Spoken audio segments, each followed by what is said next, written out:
Different তো বটে, different একটা কারি, এগ কারি। হ্যাঁ, এটা এগ কারি বলবো নাকি পুডিং কারি বলবো, লেটস গো। ওকে, আলুটা আমি ধুয়ে নিলাম এদিকে।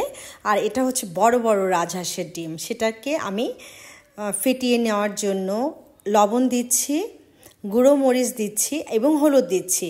এটা হচ্ছে পুডিংয়ের মতো একটা কারি হবে, কিন্তু এটা হচ্ছে ঝাল। আমরা পুডিং খেয়েছি না সবসময়, মিষ্টি পুডিং ডেজার্ট হিসাবে, কিন্তু আজকে আমরা খাবো এগ কারি। এগ কারিটা দেখি আমরা পুডিংয়ের মতো এটাকে আমরা শেপে নিয়ে আসতে পারি কিনা।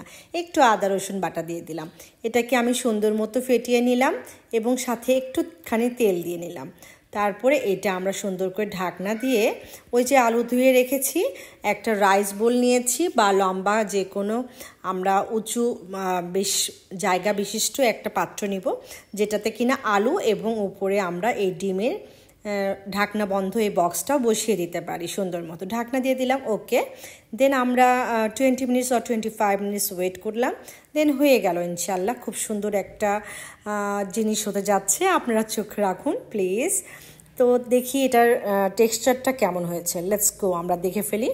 আর এটা বেশ গরম ছিল, সো এটা আমি নাইফ দিয়ে কেটে নিয়েছি। এটা রেক্ট্যাঙ্গেল বা স্কোয়ার শেপ, যে যেরকম খেতে পছন্দ করেন সেরকম শেপে কেটে নিতে পারেন। এদিকে আলুটা সেদ্ধ হয়ে গিয়েছে, ছিলে এটাকে আধো ভাঙা করে রেখেছি আমরা। আর এদিকে দেখেন একটু শ্যালো ফ্রাই করে নিলাম, যে আপনার পুডিংয়ের মতো যেটা আমরা ডিম বানিয়েছি সেটাকে হালকা তেল দিয়ে একটু শ্যালো ফ্রাই করে নিলাম। চেহারাটা খুব সুন্দর হয়েছে। এখন কিন্তু এটা পুডিংয়ের শেপে আছে। এখন আসি আমরা মেইন রান্নাতে। দেখেন টাইম কিন্তু ঘুরছে, লাস্ট টাইম এটা কি হতে যাচ্ছে একটু দেখে নেই। তারপরে পেঁয়াজ দিয়ে দিলাম, কাঁচামরিচ দিয়ে দিলাম, এটাকে একটুখানি হালকা করে ভেজে নিব। হালকা ভেজে নেওয়ার পরে আমরা হলুদ দিব, গুঁড়ো মরিচ দিব, লবণ দিব। এটাকে সুন্দর মতো কষিয়ে নিয়ে একটুখানি আমরা সব রকমের মশলা দিব। সব রকমের মশলাটা কি আসুন জেনে নেই। গরম মশলা দিব, জিরা গুঁড়া দিব এবং আদা রসুন বাটা দিব।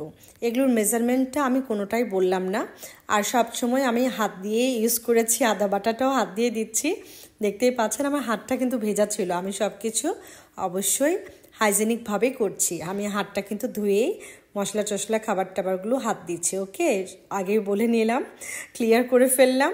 এই যে আমি একটু একটু করে কি করছি, পানি দিয়ে মোটামুটি 1 কাপ অনুযায়ী পানি দিয়ে আমরা 3 থেকে 4 বার আলুটাকে সুন্দর করে কষিয়ে নিব।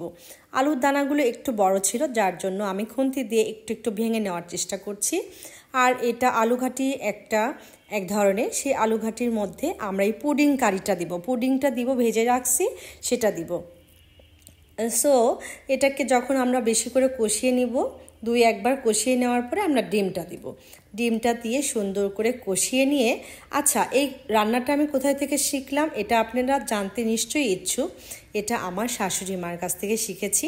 আমার শাশুড়ি মা আবার আমার নানি শাশুড়ি মাদের কাছ থেকে শিখেছেন। খুব মজার না বিষয়টা?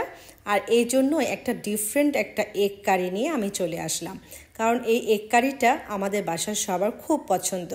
সো আমি একটা ডিফারেন্ট রান্না নিয়ে চলে আসলাম, যেটা আপনারা যদি খেয়ে থাকেন অবশ্যই কমেন্টে জানবেন। আমি কিন্তু কখনো খাইনি, আমি আমার বিয়ের পরেই প্রথম খেয়েছি এবং আমার বাসায় এটা খুব চলে। সো এটাকে আমি কি বলতে পারি, ঝাল পুডিং নাকি এগ কারি নাকি আলুঘাটি, কোনটা বলেন তো? এনিওয়ে আমি জানি না, আমরা এভাবে আর কি নামটা জানি না, এটা জাস্ট আলুঘাটি বলি, বাট পুডিংয়ের মতো করে কেটে বলা হয়, দ্যাটস ওয়াই আমি এগ কারি বলেছি। ওকে, এটা আমরা অনেকগুলো পানি দিয়েছি, দেখতেই পাচ্ছেন। সুন্দর মতো যখন এটা ফুটিয়ে উঠবে তখন আমরা এটাকে একদম মিডিয়াম আঁচে দিয়ে দিব।